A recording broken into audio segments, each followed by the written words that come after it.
prenez place, mes amis, prenez place. J'espère que vous êtes bien à l'aise ici chez nous, chez vous, n'est-ce pas? Oui, j'espère aussi que vous qui nous suivez à la maison êtes bien installés. Parce que, écoutez, comme vous pouvez le voir, j'ai sorti une jaquette d'AVK Archive, disons, de la collection 2018, ma favorite, parce que c'est un grand jour. On marque une étape énorme. On en parlait il y a juste quelques jours, que ça fait qu'en février 2016, on commençait l'émission Le Miroir. Et aujourd'hui, et dans les 3-4 semaines qui suivent, nous allons vraiment continuer à marquer ce moment parce que c'est un moment important. 10 ans de l'émission Le Miroir. Vous savez, tout à l'heure, je disais bienvenue à l'émission Le Miroir sur Rwanda TV. Et c'est une formule, une phrase qui est devenue comme un appel de ralliement pour tout le monde, pour qu'on puisse regarder ces 10 dernières années. Je l'ai dit, je ne sais pas, plus de 500 fois au fil des 10 dernières années. Oui, parce que nous lancions un pari fou en 2016, créer un espace où les parcours se reflètent et les ambitions s'éclairent. Et dès le départ, la vision de cette émission était très claire, inspirer et offrir du divertissement positif et ludique aux jeunes et aux familles, bien sûr, qui nous suivent. D'où la présence à chaque fois de jeunes sur notre plateau et merci d'être avec nous. Je sais que vous allez vous demander pourquoi est-ce qu'on fait cette émission avec le public avec nous? Pourquoi est-ce que c'est important de la diriger vers les jeunes? Eh bien, tout simplement parce que je sais d'expérience moi-même à quel point c'était important d'apprendre, d'entendre les parcours et les récits de ceux qui réussissaient dans les domaines qui me passionnaient quand j'étais beaucoup plus jeune, que ce soit à travers la radio, la télé, les magazines de mes cousines ou les livres de mon oncle. Ça m'a nourri, ça m'a gardé un peu sur le droit chemin et m'a permis de construire mes rêves petit à petit. C'était à une époque où, et aussi dans un contexte où le rêve n'était presque pas permis. Et quelle aventure magnifique ça a été cette première décennie avec vous ici sur Le Miroir. Nous avons accueilli ensemble des profils si inspirants, l'un après l'autre, des architectes de ce Rwanda moderne qui nous rend si fiers, des décideurs, des ministres, des parlementaires, des penseurs. Nous nous sommes émerveillés face au parcours d'artistes légendaires comme Ismaëlo, Kadjanine, Billy Abel, Oumou Sangaré, Alan Kaveh, Massamba, des écrivains comme Alain Mabankou, Yolande Mukagasana ou encore le peintre Epa Binamungu, pour n'en citer que quelques-uns, sans oublier des créateurs et performeurs iconiques comme Akon, Sonia Roland, des acteurs de la série Bobo Diouf, notre fierté nationale Gaël Faye, feu Yvan Boulavan, qu'il repose en paix, des actrices de renommée comme Isabelle Cabano, Carole Kalemera, Eliane Mohire, des incontournables du rire, Michael Sengazi, Samia Orozman et Hervé Kimeni. Nous avons dansé, nous avons ri, nous avons été émus, nous avons aussi voyagé ensemble dans le pays et dans de lointaines contrées plutôt. Vous vous souvenez par exemple de ces épisodes au Sénégal, oui, sur l'île de Gorée, ou encore de notre randonnée dans la Kagera, le parc. Et aussi, quand j'y pense, après toutes ces années, après toutes ces aventures, la meilleure partie reste la même, vous qui nous suivez. Parce que pendant ces 10 ans, la vie a aussi continué de votre côté. Il y a des jeunes qui sont venus sur ce plateau, ils étaient au secondaire ou à l'université, ils sont devenus des entrepreneurs et ils sont revenus sur notre plateau nous parler de leurs entreprises. Des artistes, ils sont revenus nous présenter leurs arts. Et ça fait plaisir de revivre tout ça. Et bien sûr, vous avez vécu tous ces moments de la vie. Moi aussi, bah tiens, quand j'ai commencé, qu'est-ce que je savais de la vie? Pas grand-chose. Et pourtant, je n'étais qu'un jeune immigré qui arrivait, la tête plein de rêves. Et voilà, et la volonté. Et quelle chance, quelle bénédiction d'être tombé, d'atterrir au Rwanda, un pays qui valorise chaque être humain et qui met en avant les talents et les capacités de chacun et les contributions que chacun peut faire. Et mon Dieu, voilà, ça a été extraordinaire. On a vécu de belles choses, des deuils, des pertes. On a gagné des amis, perdu des amis. On a eu des familles, agrandi des familles. On a eu des gens venir, d'autres partir. Et je ne sais pas, j'ai fait mon master étant ici. Je suis devenu rwandais étant ici. Et il y a eu tellement... Oui, vous pouvez applaudir. Oui. Et Il y a eu tellement de belles choses qui se sont passées, mais à chaque fois, la constante, c'était les dimanches à 17h30 sur Rwanda TV, face au miroir, et c'est grâce à vous. Et chers amis, j'ai envie de vous dire une seule chose, attachez bien vos ceintures, parce que ce n'est pas fini. C'est parti pour une 11e saison, oui, et ça va continuer, les 10 ans étaient magnifiques.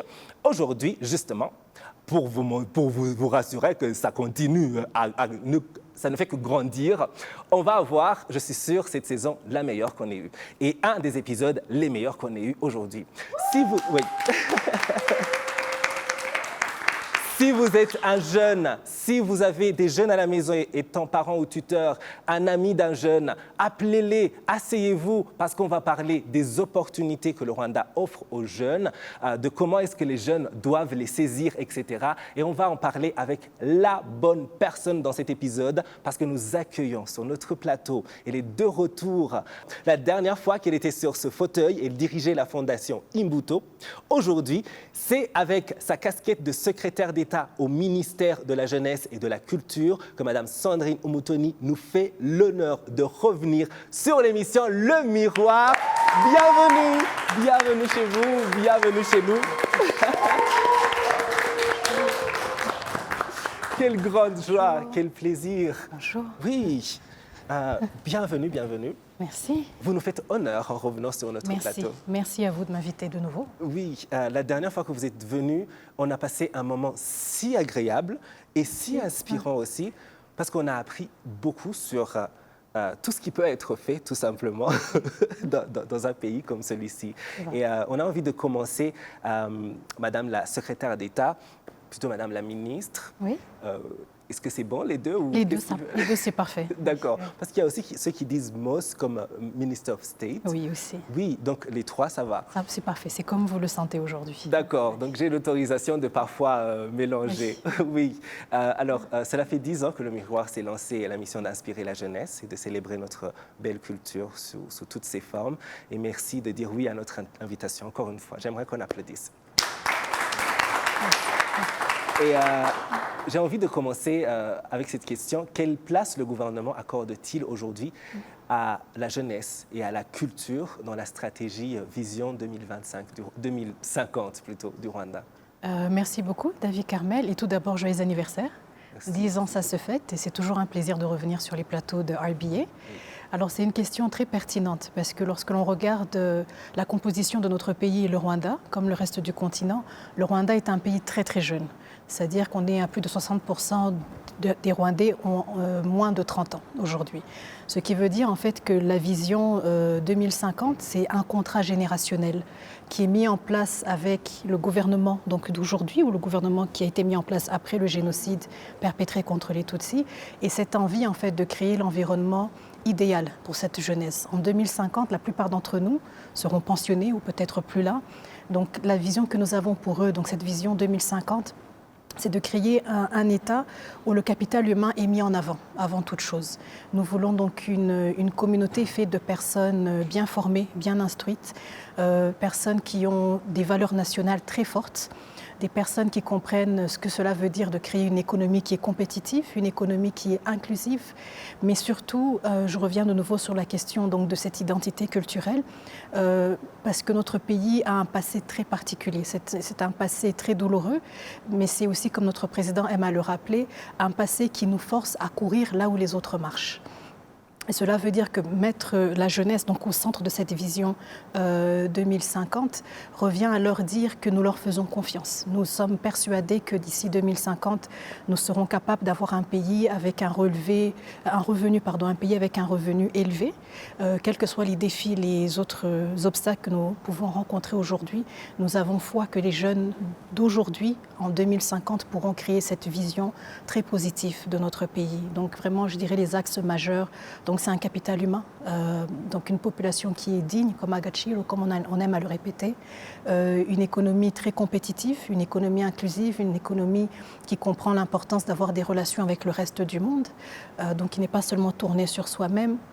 une économie donc, qui est basée sur le savoir, sur l'innovation, les technologies, et tout cela parle à la jeunesse en fait d'aujourd'hui. Donc si je pouvais laisser un message, ça serait vraiment que les jeunes d'aujourd'hui prennent cette vision 2050 comme un véritable contrat générationnel, nos aspirations pour eux et ce dont ils sont vraiment capables de faire. Oui, oui. Ça fait vraiment plaisir d'entendre que c'est une place accordée aux jeunes qui est réfléchie et qui est claire. Oui. Oui, et alors on parle souvent du rôle des jeunes dans le développement. Concrètement, quelles sont les stratégies mises en place par votre ministère en particulier pour que chaque jeune Rwandais, qu'il soit ici à Kigali ou dans un district un peu plus loin de la ville, se sente acteur de ce développement ou de cette économie? Oui, c'est une question très très importante pour nous au niveau du ministère de la Jeunesse et des Arts, parce que nous n'existons pas en dehors de ce gouvernement. Nous sommes une pièce d'un maillon qui est très long, qui relie les ministères donc de l'Agriculture, ministère de l'Éducation, ministère des ICT et des innovations. Et donc à travers notre ministère à nous, ce que nous sommes chargés de mettre en place, c'est des stratégies qui permettent d'identifier les priorités de cette vision, la priorité de notre NST, National Strategy for Transformation, qui reconnaît tout d'abord que nous devons créer des emplois. Alors comment créer des emplois? C'est mettre en place des programmes de mentorat, mettre des programmes d'accès au financement pour que nos jeunes puissent créer des emplois à leur tour et non pas attendre d'être forcément des employés dans telle ou telle boîte particulière. Nous mettons aussi en place, comme je disais tout à l'heure, beaucoup de programmes de mentorat parce que nous réalisons que le savoir et les connaissances, une partie s'enseigne sur les bancs de l'école, mais une grande majorité va se faire en dehors. Donc c'est vraiment lorsque vous allez sur le marché du travail que vous vous rendrez compte en fait que vous avez besoin de certaines aptitudes ou certains talents qui ne sont pas forcément enseignés de manière traditionnelle dans une école. Et c'est pour cela que les mentorats nous permettent de créer ce lien entre la personne qui est passée donc dans cette expérience-là, qui a beaucoup de leçons en fait, à partager avec d'autres, mais des leçons que je dirais qui sont censées édifier la prochaine génération. En d'autres termes aussi, je dirais que les programmes que nous avons s'adressent non pas à la jeunesse seulement de Kigali. Aujourd'hui, lorsque nous voyons les pourcentages que nous avons, près de 70% de la jeunesse vit dans les milieux ruraux. Ça serait vraiment se mentir de se dire que nous allons mettre en place que des programmes pour les réalités urbaines, alors que nous savons que les réalités rurales sont beaucoup plus pertinentes à notre jeunesse aujourd'hui. Donc nous mettons en place des programmes de maintien des routes, donc dans ces parties, dans les autres districts du pays. Nous avons des programmes en partenariat avec Minagri pour justement faire de l'agriculture, mais à valeur ajoutée. Mais aussi, je dirais, à travers ces différents programmes, c'est créer aussi un environnement de compétition parmi nos jeunes. Et nous faisons cela à travers le Youth Connect Award, qui est soutenu donc par différents agents de la société civile, mais aussi donc des partenaires multilatéraux, qui reconnaissent en fait cette importance de créer cette compétition parmi nos jeunes et de dire que vous veniez de Rusizi, de Nyagatare, de Rouillé, vous avez des idées. Vous pouvez être tout à fait innovant dans votre manière de réfléchir.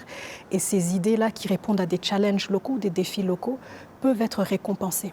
Alors que vous soyez au stade de la conceptualisation, nous avons le Aguka Youth Fund, que ce soit au niveau, donc vous avez déjà une compagnie et vous voulez juste agrandir cette compagnie, nous avons donc le Youth Connect ou le Arts Connect qui s'adresse plus aux industries créatives.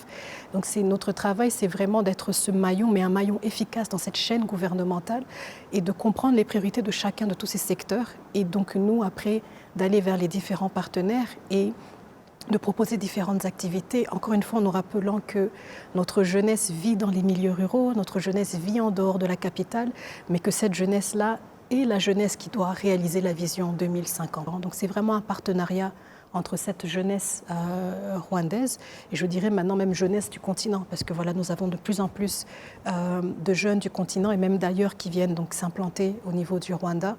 Et c'est cette perspective donc, qui est très propre à notre culture, à notre histoire aussi, de dire que si notre pays, qui est à majorité jeune, notre pays qui en 1994 a été libéré par un groupe de jeunes, aujourd'hui nous devons continuer ce fil conducteur. La jeunesse apporte des solutions, la jeunesse est capable en fait d'apprendre des générations précédentes et ensemble nous pouvons aller beaucoup plus loin que si nous nous limitions dans nos activités ou nos interventions.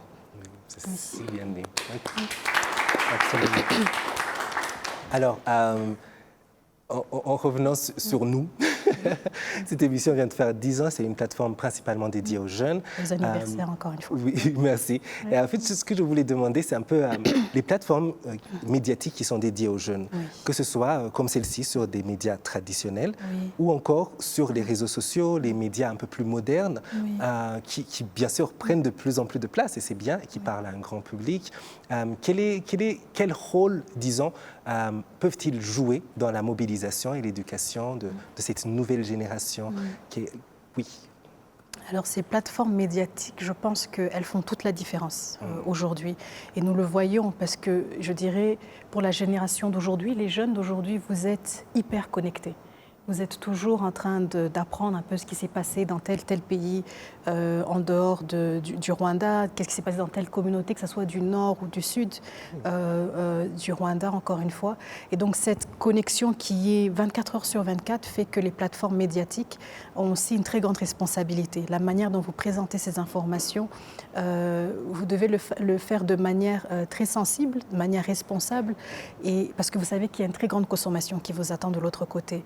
Aujourd'hui, ce que nous valorisons beaucoup au sein du ministère de la Jeunesse et des Arts, ce sont justement ce genre de plateformes médiatiques qui nous permettent d'amplifier les voix de nos jeunes. Donc de dire qu'à Rusizi, il y a un jeune homme qui a créé telle entreprise qui est en train de répondre aux besoins d'une communauté de 1000, 2000 personnes.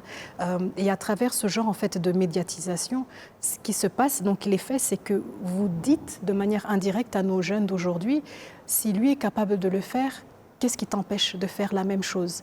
Donc ça permet un petit peu de vulgariser, entre guillemets, le progrès. Ça permet donc d'informer donc, notre jeunesse donc, des différentes politiques en place, que ce soit donc l'accès à des financements, à des taux préférentiels. Ça peut être donc une information qui se porte à la santé mentale, encore une fois, qui permet donc à cette jeunesse qui est connectée tout le temps, de se dire non mais en fait je ne suis pas seule, je suis entre guillemets, je suis pas fou, je sais que cette chose est importante et je vois que quelqu'un d'autre y a aussi pensé. Donc ça permet de créer de manière beaucoup plus efficace, j'ai envie de dire, la jeunesse donc à travers notre pays. Et là peut-être si je peux un peu dévier en parlant des infrastructures qui ont été mises en place par notre gouvernement pour soutenir justement l'accès à Internet aujourd'hui à travers la fibre. Ça fait qu'aujourd'hui notre gouvernement aussi valorise l'information. Nous pensons que l'information est vitale à cette jeunesse. Nous voulons mettre en place qui relève de notre pouvoir. Donc c'est créer donc, cette infrastructure physique qui permet donc à l'information de circuler encore plus vite et dire donc à ces jeunes, emparez-vous de cette information, faites-en la vôtre et encore une fois, trouver des solutions, créer quelque chose qui fait que là où nous aurions échoué de notre temps, vous allez trouver cette solution. Et encore une fois, nous avons foi que les jeunes peuvent faire ce genre de choses. Et là, c'est vraiment pour remercier les plateformes comme Le Miroir qui, de manière très régulière, nous apportent de belles nouvelles, de bonnes nouvelles. Et dans un monde comme le nôtre où on a besoin de ce genre de choses, on a besoin de savoir qu'il y a des choses positives qui se passent, vraiment chez le voisin, et que ça nous encourage encore plus en fait, à se dire que on a beaucoup de travail à faire, mais les résultats sont là, tous les jours un peu plus. Donc encore une fois, merci et joyeux anniversaire. Merci beaucoup, merci. Oui. Et alors, oui, c'est l'émission Le Miroir. On a promis au public qu'ils auront le temps aussi de poser des questions. C'est votre moment. Qui a envie de commencer? Oui, prenez le micro à côté de vous, introduisez-vous et... oui. Ok, c'est bon. Bonsoir Madame la Ministre, désolée. Justement, je suis gabonaise, étudiant et évoluant ici au niveau du Rwanda. Et je pense que lorsqu'on parle de jeunesse, d'emploi, on parle surtout de l'Afrique, ce qui m'emmène à vous poser cette question. Madame la Ministre, quelles actions concrètes le gouvernement met-il en place pour valoriser les diplômes des industries et garantir l'employabilité des jeunes diplômés? Merci beaucoup pour cette question et encore une fois, bienvenue chez nous. Merci. Alors je dirais en termes de réformes que nous sommes en train de mettre en place, c'est vraiment renforcer ce lien qui existe entre l'éducation, le secteur privé, pour s'assurer que la formation que nous donnons, que ce soit la formation technique et professionnelle, répondent vraiment à un besoin sur le marché du travail. Donc nous sommes dans un véritable exercice de continuer à renforcer ce lien qui existe entre notre gouvernement, entre donc vraiment le domaine de l'éducation en particulier et le secteur privé pour être sûr que nous arrivons à suivre la vitesse en fait, parce que le monde du travail évolue à une vitesse vraiment phénoménale. Et aujourd'hui, avec le développement de l'intelligence artificielle aussi, nous voyons que nous avons encore beaucoup de travail à mettre en place pour préparer cette jeunesse à faire face à ces défis. Donc je dirais qu'en termes de réforme, voilà, il y a une structure qui existe au sein du ministère de l'Éducation, le Rwanda TVET Board ou RTB, qui est donc chargée justement de revoir de manière continue les curriculums qui existent dans les différents secteurs de nos industries pour s'assurer que le jeune qui finit est prêt en fait à intégrer une structure professionnelle. Nous mettons aussi en place des programmes donc de stage, encore de formation professionnelle sur des périodes de 3 mois, des fois des périodes de 6 mois, avec à la clé donc un accord entre donc, cette industrie-là et nos institutions gouvernementales, qu'à la fin de donc, cette formation professionnelle, le jeune qui aura fini va être intégré dans cette compagnie en question. Donc vraiment pour s'assurer que le jeune ne passe pas du temps à apprendre quelque chose qui est complètement obsolète, qui ne lui servira jamais, mais plutôt qui apprend quelque chose qui demain va lui permettre d'avoir un emploi. Je ne sais pas si ça répond à votre question. Merci. Oui, une autre question? Oui. S'il y a quelqu'un qui a une autre question, n'hésitez pas à prendre le micro. Oui, il y a des micros là. Et... Salut, c'est un honneur vraiment de vous avoir ici. Je m'appelle Anderson, j'arrive plus vraiment à définir ce que je fais parce que je fais beaucoup. Comme artiste, à la fin, on devient entrepreneur, on devient. Mais on m'avait dit de demander cette question, les jeunes vraiment veulent savoir, est-ce qu'au Rwanda, une jeune artiste peut espérer aujourd'hui ou dans un futur proche, réellement vivre grâce à son art? Et c'est vraiment une question que je trouve que les jeunes de 14 ans, de 16 ans qui voient ce que nous on fait, nous demandent. Et des fois, on ne sait pas réellement comment répondre à cette question d'une manière plus efficace. Merci. Merci Anderson. C'est une question très pertinente et vraiment se rapporte à ce que nous sommes en train de mettre en place au niveau du ministère et du gouvernement par extension. Alors, la réponse la plus directe, oui. Aujourd'hui, un artiste peut vivre de son art et non seulement il peut vivre de son art, mais il peut faire vivre d'autres personnes de son art parce que les industries créatives et culturelles font partie donc des secteurs de l'économie qui génèrent des emplois de manière continue.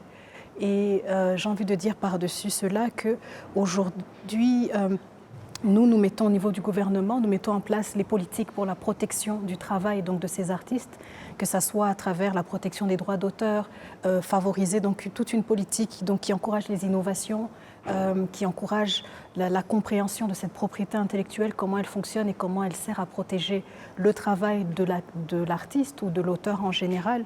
Mais je tiens aussi à préciser que l'artiste pourra vivre de son art de manière durable s'il investit aussi de lui-même dans ses activités. C'est-à-dire que si l'artiste comprend que c'est un métier comme un autre, c'est-à-dire qu'il doit continuer aussi à s'éduquer sur les nouvelles tendances qui existent dans ce domaine-là, si l'artiste comprend que, bien qu'on aime à imaginer que les industries créatives sont des industries où on se réveille le matin, on fait ce qu'on veut. Non, c'est vraiment du travail, il faut être appliqué, il faut être discipliné.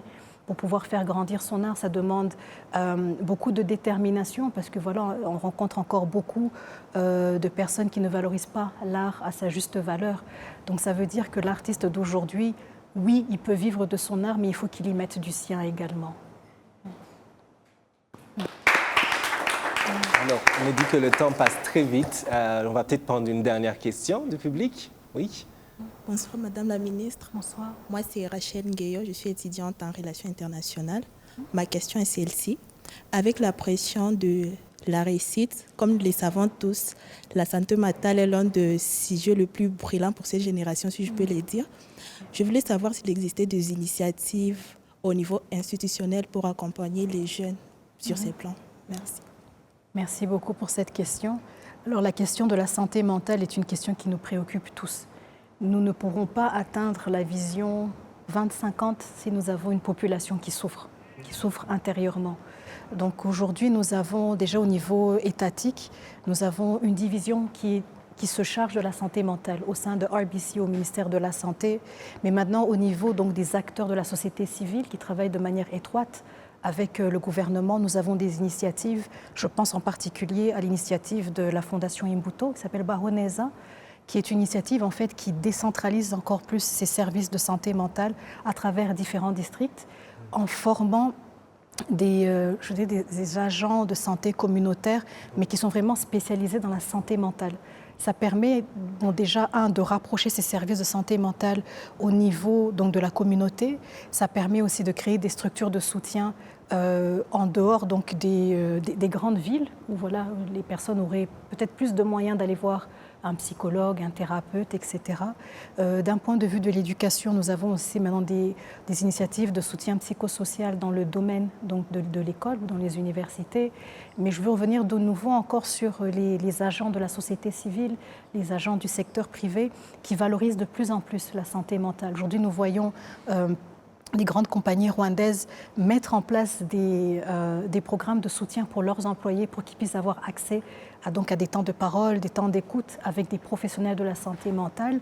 Et si vous me permettez de finir avec un dernier ajout, en parlant justement de plateformes médiatiques, l'année dernière, notre première dame a signé plusieurs articles qui justement s'adressaient à cette question de la santé mentale en parlant aux jeunes couples, en s'adressant aux jeunes parents, où justement il y a ce message, en fait, cette envie de dire nous voyons qu'il y a des choses qui vous travaillent aujourd'hui d'un point de vue mental, mais nous pensons que en tant que gouvernement, nous ne pouvons pas ignorer ce qui vous fait mal et nous sommes là pour vous soutenir dans ce trajet. Donc c'est vraiment ce message qui vient très très fort de dire nous n'ignorons pas les douleurs. Certaines d'entre elles sont des douleurs qui sont héritées du passé, mais nous n'ignorons pas non plus qu'aujourd'hui, il y a des mécanismes qui peuvent être renforcés pour pouvoir justement soutenir. Et donc, en d'autres termes, je dirais que la question de la santé mentale n'est plus un tabou dans notre culture. Ça fait partie donc des éléments que nous valorisons, encore une fois, dans ce contexte de l'importance du capital humain dans la vision 2050 où nous voulons que notre population ait une hygiène de vie très saine qui passe donc par la santé physique mais la santé mentale aussi. Oui, j'aimerais qu'on applaudisse pour notre invité. On a appris tellement, on se sent motivé à faire plus et surtout, je ne sais pas vous, mais on se sent motivé à être impliqué encore plus. Oui, je l'espère bien. On sent vraiment qu'on a un rôle à jouer. Oui, et alors, on finit toujours notre émission avec cette partie fun. Oui. C'est le tic-tac, c'est des questions rapides. On veut la première réponse qui vous vient à l'esprit. Oui. On a tellement parlé de votre travail. Oui. On a aussi un peu envie de connaître l'humaine derrière le travail ou à côté du travail. Alors, rapidement, la première réponse qui vous vient à l'esprit, quel est votre souvenir le plus cher de vos années étudiantes, vu que nous sommes avec plusieurs étudiants ici? Souvenir le plus cher, c'est les longues discussions où l'on refaisait le monde, tout simplement. Oui, c'est vrai. Plutôt à Kagera pour un safari ou une randonnée dans les volcans de Musanze? Ça, c'est difficile parce que j'aime les deux énormément, mais les volcans. Les volcans, beaucoup plus. Hein. Oui. Ouais. OK, d'accord. Il y en a qui manquent d'air quand ils sont là-haut. Oui. Vous, ça va, vous avez déjà... Ça va, ah non, c'est très difficile, mais c'est aussi très glorifiant. C'est vrai. Quand on y arrive et qu'on voit les familles de nos gorilles, on oublie la douleur. Ouais. Par contre, on s'en souvient le lendemain quand on a... Voilà. Oui. Quelle est votre chanson rwandaise préférée du moment pour décompresser? Alors, ce n'est pas une chanson du moment, mais une chanson que j'apprécie énormément. C'est la reprise de Mumve Twana Twanye de Cyprien Lugamba, qui a été reprise par Chrissy Nitz. Je ne sais pas si vous l'avez... Bon, elle a renommé Urukundo. C'est une des chansons que j'apprécie énormément. Oh, d'accord. Ce n'est pas du moment, ça date de quelques années, mais c'est une chanson que j'apprécie beaucoup. Et pour décompresser, elle est là, ça marche. Parce que c'est une chanson qui a un message très fort, voilà, donc qui a été écrite il y a une génération avant nous, mais qui s'adresse à la jeunesse. Donc c'est vraiment une chanson, c'est un classique, mais qui est revisitée par une de nos rares femmes qui fait partie de la musique, qui écrit, compose, interprète. Donc c'est vraiment the full package. Oui. Alors, et si vous aviez un après-midi de libre, sans téléphone, quelle est l'activité que vous feriez en priorité? En priorité, je dirais passer du temps en famille. Oui, Oui, c'est très important. c'est important. Oui. C'est très, très important. Oui, alors la dernière fois que vous êtes venu, on a eu tellement de messages sur les réseaux sociaux qui disaient, parce qu'on a beaucoup parlé, on a dépassé le temps et on n'a pas fait la dernière partie traditionnelle de cette émission, qui est Face au miroir. Alors, on essaie de gagner le prix de la question la plus bizarre de l'histoire de la télévision avec ça. Donc, à vous de trouver le moyen de nous y répondre, aussi à votre façon. Face au miroir, lorsque vous vous regardez, qu'est-ce que vous aimez le plus sur vous et qu'est-ce que vous aimez le moins? Alors, vous me permettrez, je vais dévier un petit peu, donc ça ne sera pas physique. Pas de problème. Voilà. Oui. Alors, le plus, c'est ma curiosité. Oui. J'aime apprendre. Vraiment, j'aime apprendre et il n'y a pas un domaine qui ne m'intéresse pas. Oui. Oui, ça c'est... Oui. Et le moins? Le moins, je peux être un peu impatiente. D'accord. Et ça peut me jouer des tours. Oui. Oui. Oui, je dis juste un tout petit peu. Voilà. Merci beaucoup pour votre honnêteté, pour votre générosité de temps. On a appris tellement. Et merci pour le travail excellent que vous faites au ministère, comme nous l'avons entendu et qu'on le voit à chaque fois. On se sent, comment dire, safe, on se sent en sûreté parce qu'on sait que nous sommes dans de bonnes mains. J'aimerais qu'on applaudisse encore une fois pour notre invité. Oui, on a passé un moment excellent. Nous étions avec la secrétaire d'État au ministère de la Jeunesse et des Arts. Et nous étions aussi avec nos amis du public. Applaudissez pour vous.